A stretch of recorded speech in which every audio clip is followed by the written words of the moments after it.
আজকাল এই অটোর ভিতরে পুলিশের হরেন দেওয়া থাকে, বাবা বাহ, দেশ তাহলে অনেক উন্নত হয়েছে। আমার পিছনে ঠিক পিছনেই হচ্ছে হলো ওই অটোতে মানে হরেন দিচ্ছে, ওই হচ্ছে পুলিশের ভিআইপি হরেন যেটাকে বলে। হ্যাঁ, টেসলা, অলওয়েজ টেসলা।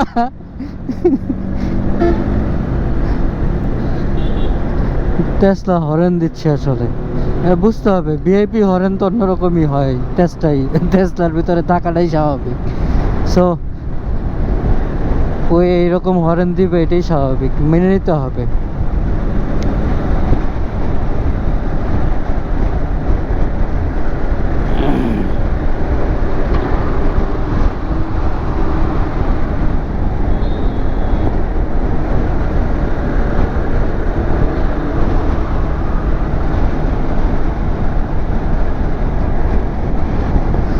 আহ,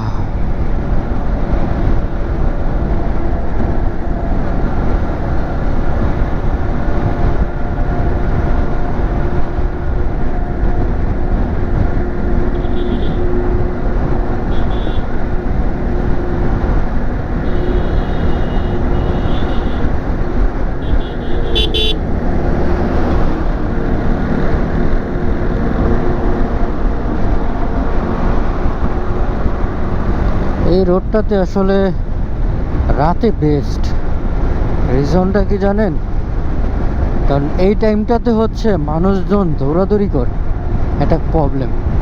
অথবা গাড়ি উল্টা দিক দিয়ে আসে, অথবা দেখা যায় যে ট্রাক মানে ওদের গতি নির্ধারণ করতে একটু কষ্ট হয়ে যায়। রিজন হচ্ছে এই যে উল্টা পথ দিয়ে যে গাড়িগুলো আসতেছে, এর সাথে হচ্ছে আপনার রাস্তা পারাপার হচ্ছে।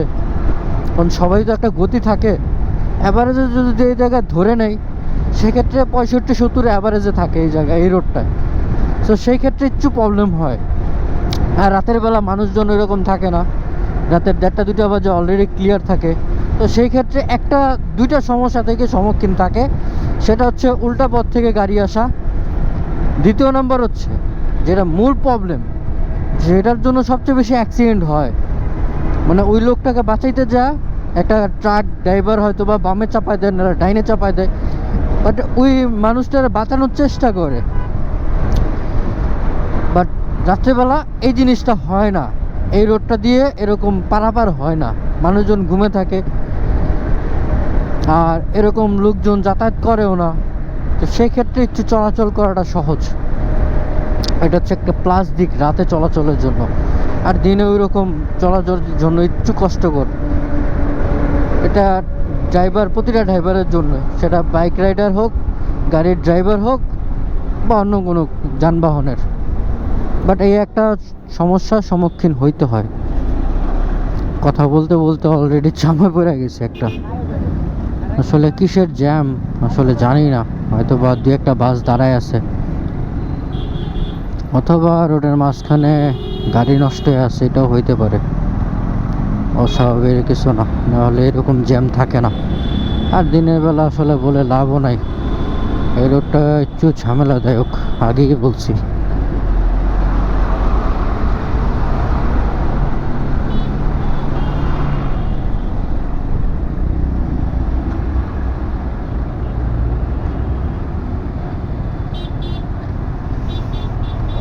রোডের কাজ চলতেছে না কিছু ভাঙা, এই রোডটাতে একটু ভাঙাও আছে, হয়তো বা কাজ চলতেছে, হইতেও পারে, সামনে গেলে বোঝা যাবে। অবশ্য দুই পারে দুইটা বাস দাঁড়ায় থাকলে আর ঢোকার মতো রাস্তা নেই, সেটাও বুঝতে হবে।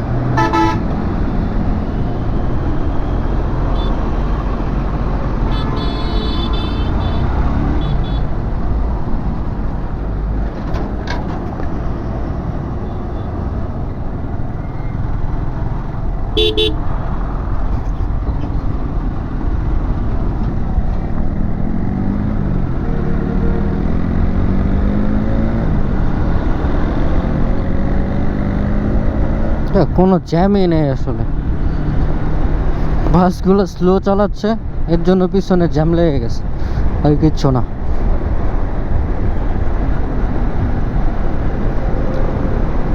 একটা ভালো দিক কি জানেন, রাতের বেলা এরকম বাসগুলো থাকে না, যার কারণে ওইরকম সব ডিস্ট্রিক্ট বাসগুলো থাকে। ডিস্ট্রিক্ট বাসগুলো তো আর সব জায়গায় দাঁড়ায় না, ওদের গন্তব্যস্থল ছাড়া কোনো জায়গায় দাঁড়ায় না। যাত্রী উঠায় হয়তো বা ঢাকা থেকে, অথবা বড় কোনো এরিয়ার ভিতরে পড়লে দেন হচ্ছে থামায়। এছাড়া একদমই রোডের মাঝখানে দাঁড়া করাবে, স্লো চালাবে, আরেকজনের ভোগান্তি হবে, এরকম কোনো কাজই করে না তারা। এদিক দিয়ে ভালো।